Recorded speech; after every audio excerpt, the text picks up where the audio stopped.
बड़े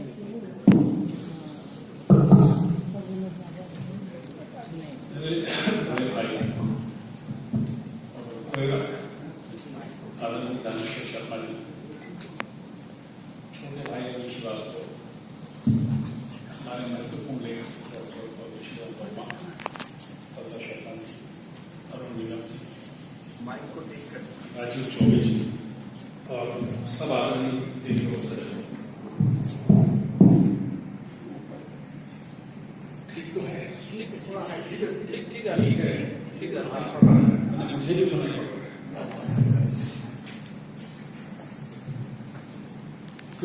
आयोजन का अनुशासन होता है। अध्यक्ष को आखिर में बोलना चाहिए, उद्घाटन करता जो होता है उसको शुरू में बोलना चाहिए, मुख्य अतिथियों को बाकी अतिथियों के बाद बोलना चाहिए। थोड़ा उसमें व्यतिक्रम हो गया, थोड़ा सा कमी से करना पड़ा, क्योंकि कार्यक्रम के हिसाब से मैं 7:30 बजे तक प्रतिबद्ध था, पंजीबद्ध था यहाँ रहने के लिए। और मुख्य न्यायाधीश हमारे नए आ रहे हैं, उस सिलसिले में जरूरी बैठक है, कल वो शपथ ग्रहण करेंगे वगैरह। मैंने कहा ठीक है, मैं प्रोफेसर राम वर्मा को, रवि श्रीवास्तव को, जिनको पूरा देश छत्तीसगढ़ सुनता है पढ़ता है, उनको सुनने पढ़ने का मेरा भी कर्तव्य है। इतनी देर रुकता हूँ, सरदार शर्मा जी का, राजीव चौबे जी का को भाजन बन जाए। दूसरा यह है कि थोड़ा सा जब किसी को किसी की जानकारी ना हो, दानेश्वर शर्मा जी को उनका एक्सरे किया गया, उनका इको किया गया, उनका ईसीजी किया गया इनके वक्तव्यों में, क्योंकि मैं हृदय का मरीज हूँ तो ये शब्द मुझे मालूम है, मुझे इतनी बातें नहीं मालूम। अमूमन क्या होता है, जो घरेतिन होती है, जो घर की बहू होती है, जिस पर रसोई का भार होता है, वो पहले खाना नहीं खाती, पहले भोजन उसको नहीं मिलता, वो करती है। और तहजीब से, तरीके से, होशियारी से, समझदारी से और सबके प्रति उदारता दिखाती हुई भी भोजन इस तरह परोसती है, सब्जियां और मसालेदार कुछ चटपटा जो भोजन बना उसको इस तरह बचा के रखती है कि अंत में उसको मिलना चाहिए। और उसका जो पति और ससुर जब भोजन करते हैं, जेठ भोजन करते हैं, तो उनको इशारा करती है कि अपनी थाली में ज्यादा लेके थोड़ा छोड़ देना। वो महानुभाव हमने मुझे छोड़ दिया है, मैं बोल नहीं पाता। मैं दानेश्वर शर्मा जी के बारे में इतना नहीं जानता जितना आप जानते हैं। और दूसरा ये कि मेरा शऊर जो है, मेरा तेवर जो है, मेरी समझ है, मेरी मासीर है, मेरी शिक्षा है, वो यह है कि अभिनंदन समारोह केवल विशेषणों का समुच्चय नहीं है, कि बहुत से विशेषणों का समुच्चय लगा के हम जिस अभिनंदन समारोह के मुख्य अतिथि या मुख्य पात्र के लिए आए हैं उसके कंधे पर चिपका दें, उसके माथे पर चिपका दें। हमें कुछ आनुशंसिक बातें भी करनी चाहिए। मेरे लिए दानेश्वर शर्मा एक व्यक्ति नहीं है, मेरे लिए दानेश्वर शर्मा छत्तीसगढ़ की अस्मिता है। क्या लिखा, किस जगह नौकरी करते थे, कितने लोगों को नौकरी लगाई, कितनी सफलताएं हासिल की, कितने बड़े लेखकों को छत्तीसगढ़ की धरती में बुलाया, ये एक अलग बात है, ये तो उपलब्धि है उनकी। लेकिन दानेश्वर शर्मा की शैली के इन्हें गिने लेखक छत्तीसगढ़ में हुए हैं। मैं उनको सुंदरलाल शर्मा, रामदयाल तिवारी, पद्मलाल कमलालाल बख्श, बलदेव प्रसाद मिश्र, माधवराव सप्रे वगैरह की पंक्ति में रखना चाहता हूँ। अगर कोई ये बड़े लेखक इतिहास के आज हमारे साथ नहीं है, इसका मतलब ये नहीं है कि सरस्वती की कोख सूनी हो गई है, सरस्वती की गोद सूनी हो सकती है। लेकिन हम जो उनके वंशज हैं, हम जो लिखने पढ़ने वाले लोग हैं, हमसे कतई आशय मेरा नहीं है, मैं तो पाठक हूँ, श्रोता हूँ, वक्ता हूँ, इसलिए बुला लिया जाता हूँ।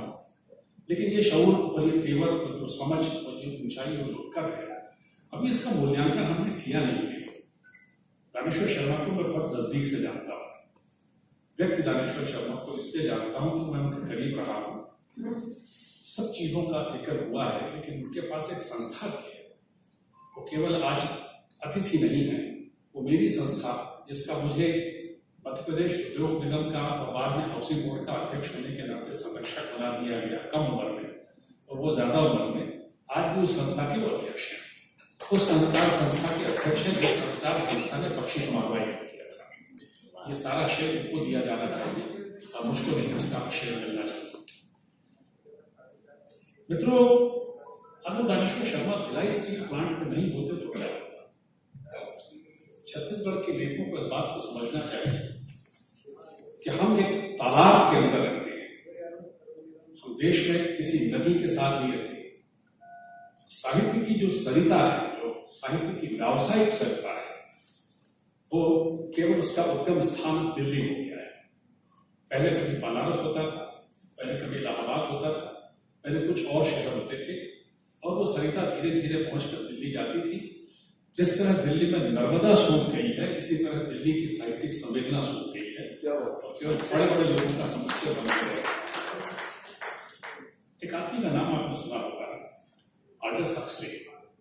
वो 20वीं सदी का सबसे बड़ा विचारक था। ऑल्डस हक्सले ने जवाहरलाल नेहरू के बारे में एक बड़ी चुनिंदा बात कही। उसने कहा कि गुलाब की पंखुड़ियों वाला यह व्यक्तित्व जवाहरलाल राजनीति की कड़ियल धरती में उग नहीं पाएगा, सूख जाएगा, मुझे ऐसा लगता है। और फिर हक्सले ने आगे लिखा कि नहीं मैं गलत था। गुलाब की पंखुड़ियों ने तो चट्टान की छाती पर पैर जमाना शुरू कर दिया है। जवाहरलाल नेहरू का स्पर्श पाकर राजनीति सभ्य हो गई है। दानेश्वर शर्मा के साथ रहने से छत्तीसगढ़ के साहित्यकारों की सोबत सभ्य हो गई है। हमारे अंदर बहुत तरह की भाषाएं, हमारे अंदर बहुत तरह की बोलियां, हमारे अंदर बहुत तरह के संबोधन है। ऐसा नहीं है कि साहित्यकार उच्छृंखल नहीं होता, ऐसा नहीं कि साहित्यकार अनुशासन नहीं होता है, नहीं होता। ऐसा भी नहीं है कि उससे बहुत सी उम्मीदें की जाती है, पूरा करता है। लेकिन दानेश्वर शर्मा में एक आंतरिक अनुशासन जो मैंने देखा, अगर वो आपसे सहमत नहीं है तो आपको किसी कठोर भाषा में अपना विरोध प्रकट नहीं करना। आप उनकी आंखों को पढ़ने की कोशिश करिए तो आपको अनुमोदन कर रहे हैं या आपका अनुमोदन नहीं कर रहे हैं, इस बात को समझ सकते हैं। दानेश्वर शर्मा बोलते हैं रोमांटिक कवि है। अब ये रोमांटिक शब्द का हिंदी अनुवाद अगर आपको नहीं आता तो आप मुझे गलत समझिए। मैं अंग्रेजी साहित्य का प्राध्यापक रहा हूँ, उसका विद्यार्थी रहा हूँ। दुनिया के सबसे बड़े रोमांटिक कवि अंग्रेज जो हुए हैं उनको मैंने पढ़ाया है। उसको हिंदी में स्वच्छंदता कहा जा सकता है। एक मानसिक सांसारिकता भी उसमें जोड़ी जा सकती है, उसमें भावनाएं जोड़ी जा सकती हैं, उसमें कल्पना जोड़ी जा सकती है, उसमें उदात्तता जोड़ी जा सकती है, उसमें सहभाव जोड़ा जा सकता है, उसमें संवेदना जोड़ी जा सकती है। इन सारे नैतिक गुणों को अगर मिलाकर कोई कविता अंदर से फूटती है, जैसे तुलसीदास के मन से फूटी है, या जैसे वाल्मीकि ने पहला श्लोक लिखा था क्रौंच पक्षी के बदन पद को देख करके, दानेश्वर शर्मा बनाते नहीं कविता, उनके अंदर से कविता फूटती है। बहुत से कवि उन कवियों को मैंने कविता बनाते देखा है।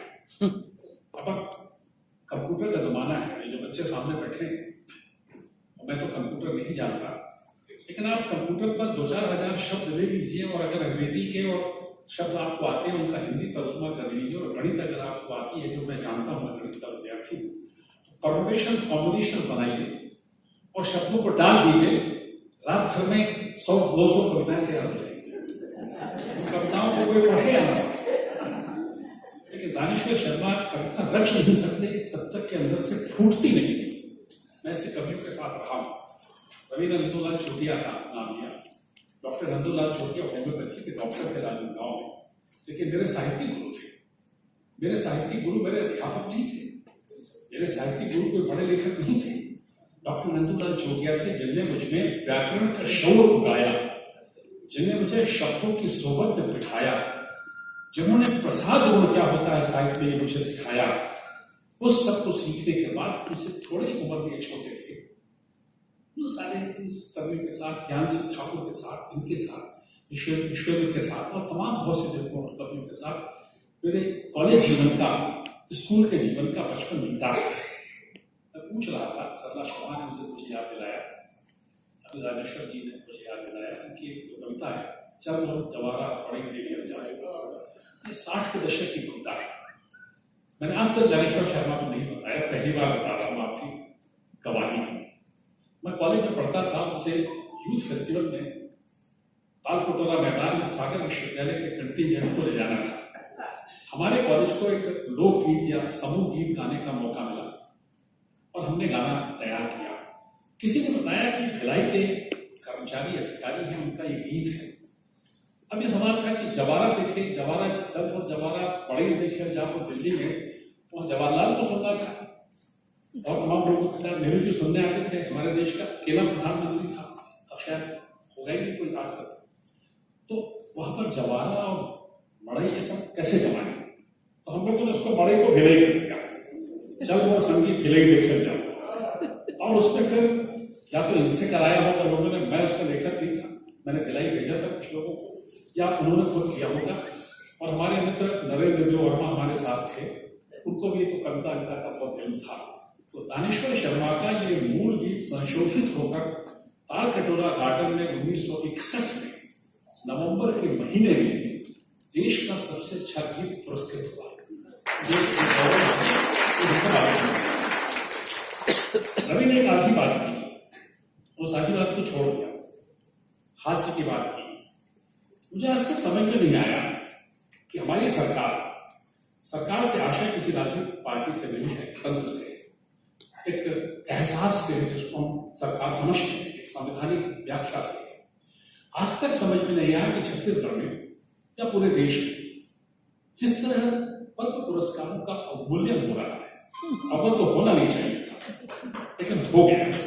लेकिन जब अवमूल्यन हो ही रहा था तो कुछ ऐसे लोग हमारे पास थे, वो सामने खड़े कर दिए जाते तो आज छत्तीसगढ़ का सीना पूरे देश में ऊंचा होता कि वो साहित्य के पुरस्कारों को, पद्म पुरस्कारों को अवमूल्यन नहीं होने देते। दानेश्वर शर्मा और विनोद कुमार शुक्ल को पद्मश्री नहीं मिले, ये कैसा छत्तीसगढ़ है और कैसी सरकार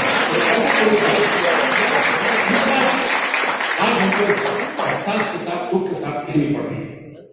मैं परदेसी राम जी वर्मा का एक बात के लिए बहुत आग्रही हूँ, बहुत उनका एहसान, ये बात उनको मालूम है। उन्होंने एक दिन मुझसे कहा, मैंने कहीं पढ़ा कि बख्शी जी का 100वां साल परदेसी राम वर्मा मनाना चाहते हैं। मैं जानता था कि परदेसी राम वर्मा जी की नीयत बहुत अच्छी है, उनकी समझ बहुत अच्छी है, बख्शी जी के प्रति उनके मन में सम्मान है, वो उसी रास्ते के पथिक हैं जिस पर बख्शी जी चलते थे, लेखन के अर्थ में। लेकिन उनके पास साधन नहीं है, तो मैंने उनसे कहा कि ये मुझे दे दीजिए, आपका ये विचार, ये प्रोजेक्ट मुझे दे दीजिए, मैं इसको चलाऊंगा, क्योंकि मैं मध्य प्रदेश लघु उद्योग निगम का कैबिनेट मंत्री स्तर का अध्यक्ष हूँ और जैसा कि मुख्यमंत्री दिग्विजय सिंह के आपको आप जानते हैं, मेरे मित्र हैं, मेरी कोई बात टालेंगे नहीं। अविभाजित मध्य प्रदेश में मुक्तिबोध के नाम से, प्रेमचंद के नाम से, कालिदास के नाम से, इनके सबके नाम से तो पीठे हैं, सृजन पीठे हैं। इतना बड़ा छत्तीसगढ़ है, इसमें कोई सृजन पीठ नहीं है, तो छोटा मोटा आयोजन क्या करना, पूरी ताकत लगा के करेंगे और बख्शी के नाम से सृजन पीठ बनाने के लिए मुख्यमंत्री को कहेंगे, शोध पीठ बनाने के लिए भी कहेंगे रविशंकर विश्वविद्यालय में। तो दिग्विजय सिंह ने दोनों हमारी बातें मानी और हमने उस काम को यहाँ किया। जिस व्यक्ति को सुंदरलाल शर्मा पुरस्कार मिला हो, जिस व्यक्ति को राजभाषा आयोग का अध्यक्ष बनने का मौका मिला हो, उसके बारे में सरकार कुछ और करना चाहिए था। मैं अपने हाथों में नहीं कहता हूँ, लेकिन मैं जब हाउसिंग बोर्ड का अध्यक्ष था तो हमें कुछ पैसा हमने बचाया, अच्छे काम करके, बोनस का पैसा बोलते हैं। तो तय ये हुआ कि हाउसिंग बोर्ड की इज्जत कैसे बनेगी पूरे देश में, ऐसा कुछ करो। तो मैंने एक प्रस्ताव दिया केंद्र सरकार को कि हम एक ऐसे बड़े लेखक को, जो मध्य प्रदेश का लेखक है, लेकिन वो हाउसिंग बोर्ड के अर्थ में, आवास मंडल के अर्थ में उसके पास मकान नहीं है, अपना घर नहीं है, हम अगर उसको एक मकान दे दें, गिफ्ट कर दें, भेंट में दे दें, तोहफे में दे दें, अनुरोध करके दे दें, तो देश के सामने हमारी इज्जत बनेगी।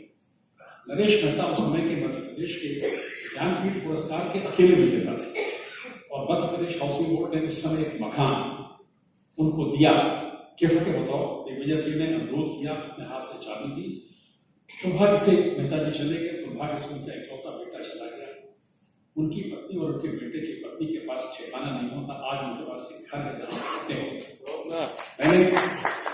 मैं भूपेश बघेल से कहूँगा, मैं छत्तीसगढ़ गृह निर्माण मंडल की योजनाओं से, उसकी नीतियों से सहमत नहीं हूँ। ये बात मैं जिम्मेदारी से कह रहा हूँ, क्योंकि वो काम कर चुका हूँ।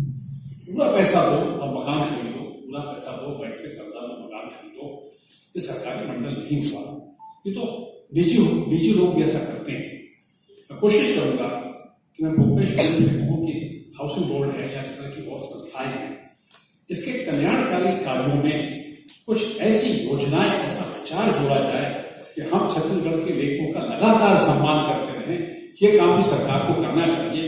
केवल हमें और सब काम करने से सरकार की वाहवाही हो, ये भी कहना बहुत महत्वपूर्ण बात नहीं है। मेरे घर में 2 कविताएं बनी हैं, एक मेरे बेटे के जन्मदिन पर और एक मेरी बेटी के जन्मदिन पर।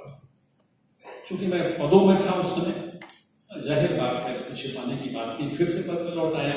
तो जब मैं पदों में था तो बहुत से लोग आके तोहफे देते थे, इतने तोहफे दिए गए कि हमको याद भी रहता नहीं कि कहाँ कौन सा तोहफा पड़ा है। लेकिन आज भी मेरे घर में, मेरे बच्चों के पास, मेरी याद में 2 तोहफे मेरे घर में सबसे महत्वपूर्ण हैं, जो मेरे दोनों बेटों की, बेटे और बेटी की शादी में दानेश्वर शर्मा ने आशीर्वाद की करवाया। हम उनका इसमें सम्मान करना चाहिए। ये एक ऐसा वक्त है जो ठहराव का वक्त है। ये ऐसा वक्त है कि जिसमें सरकारी सरंजाम में लेखकों की इज्जत नहीं है। ऐसा समय है कि जब लेखक भी पिछड़कू बन रहे हैं। ऐसा समय है जबकि कलम की ताकत भोथरी हो रही है। ऐसा समय है जबकि अभिव्यक्ति की आवाज को कुचला जा रहा है। ऐसा समय है कि जब लेखकों को उठ के फिर से खड़ा होना चाहिए। हमारी आजादी की लड़ाई में लेखकों को कुछ मिलता नहीं था। जो गांधी जी के साथ गया अपने घर को लेकर तबाह हो गया, लेकिन सूर्यकांत त्रिपाठी का निराला बन के थमन भट्टी से निकला, सुमित्रा नंदन पंत बना, माखनलाल चतुर्वेदी बना, और तमाम हमारे बड़े लेखक इस तरह से आए और आगे बढ़े।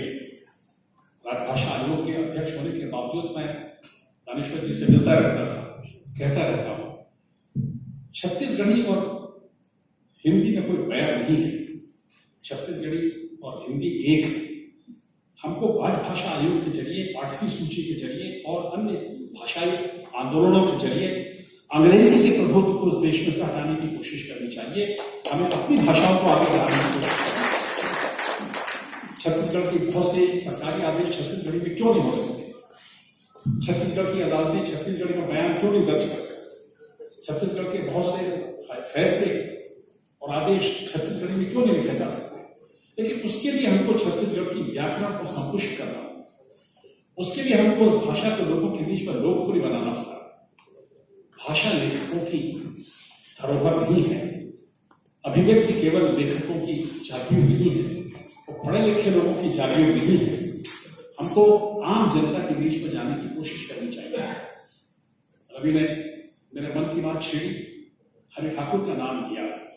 हरि ठाकुर हमारे कद्दावर नेता थे। हरि ठाकुर के जीवन में लेखक और एक पब्लिक एक्टिविस्ट का, एक क्रियाशील नागरिक का अजब सम्मेलन था। वो बहुत बड़े पिता के बेटे थे। जब मध्य प्रदेश में था तो साहित्य परिषद अध्यक्ष की बात आई। मैंने दिग्विजय सिंह से कहा, मध्य प्रदेश साहित्य परिषद का अध्यक्ष हरि ठाकुर बनेगा, ये 24 घंटे आपके बाकी इलाके के लोग नहीं बनेंगे। वो फाइल चली और चलने के बाद पता नहीं किस जगह जाके अटक गई, क्योंकि ब्यूरोक्रेसी में नौकरशाही में फाइलें अटकती है। हरि ठाकुर को उस जगह पर बैठना था। दानेश्वर शर्मा को जितना सम्मान मिलना था उतना सम्मान नहीं मिला। ये आपका अभिनंदन समारोह क्षतिपूर्ति का समारोह, ये कंपनसेशन है जो हम कर रहे हैं। ये सम्मान तो सरकार को देना चाहिए, ये कार्यक्रम तो सरकारी स्तर पर होना चाहिए। एक ऐसा संस्कृति विभाग है, हमारे यहाँ संस्कृति विभाग जो है वो एक समझ लीजिए कि गरीब आदमी की बशिया की तरह है, जिस नौकरी को कहीं साइड लाइन करना पड़ता है, जिस सेक्रेटरी को संस्कृत का उच्चारण करना नहीं आता उसको उसका सचिव बना दिया जाता है। ये सरकारी परंपरा। इससे अलग हटके किसी संस्कृति जानने वाले व्यक्ति को, साहित्य जानने वाले व्यक्ति को हमें सामने करना चाहिए। मैं किसी एक पार्टी की या विचारधारा की, सरकार की आलोचना या तारीफ नहीं कर रहा हूँ।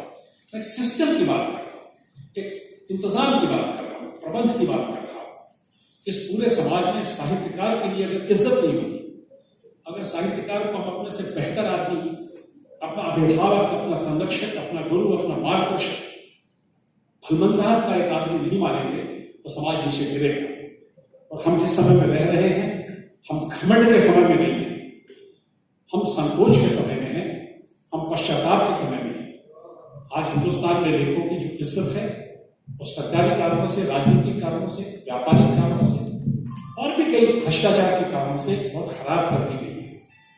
केवल समझते हैं कि इनको थोड़ी सी कविता पढ़ा लेने से, इनको किसी पाठ्यक्रम में एक आध पुस्तक रख देने से इनका जीवन धन्य हो जाएगा, ऐसी बात नहीं है। हम क्रांति के जलजले के साथ साहित्यकारों की याद करने के आदी हैं। अगर विक्टर ह्यूगो नहीं होता तो फ्रांस की राज्य क्रांति नहीं होती, अगर लेखक नहीं होते तो वेनेजुएला में क्रांति नहीं होती, अगर विचारक नहीं होते तो लेनिन कुछ नहीं कर सकता था, हमारे उस वक्त पूर्वज नहीं हुए होते तो गांधी जी भी कुछ नहीं कर सकते थे। गांधी जी की मदद सबसे ज्यादा लेखकों ने की, कवियों ने की है, साहित्यकारों ने की है, कलाकारों ने की है, गरीब आदमी ने की है। इससे समझता हूँ कि मैं इस तरह की बातें इसलिए आपके सामने बोल रहा हूँ क्योंकि मैं दानेश्वर शर्मा के बारे में कुछ जानता ही नहीं, बाकी लोग जानते हैं। उन्होंने ठीक से जन्म कुंडली बनाई और उस कुंडली का कुछ फायदा लेने के लिए छोड़ दिया। मैं परदेसी राव वर्मा का, रवि श्रीवास्तव का बहुत आभारी हूँ कि उन्होंने कुछ चीजें छोड़ दी जानबूझ कर मेरे लिए, क्योंकि मेरी कमी वो जानते थे। और राजीव चौबे और सपना शर्मा मुझ पर भारी पड़ेंगे जब मिलेंगे, क्योंकि मैं इस भाषण के बाद यहाँ से चला जाना चाहूँगा। सरकारी नौकरी का सवाल है, समय की प्रतिबद्धता और उसके अनुशासन का सवाल है। आपने इतनी देर मुझे झेला, इसके लिए मैं आपको प्रणाम करता हूँ।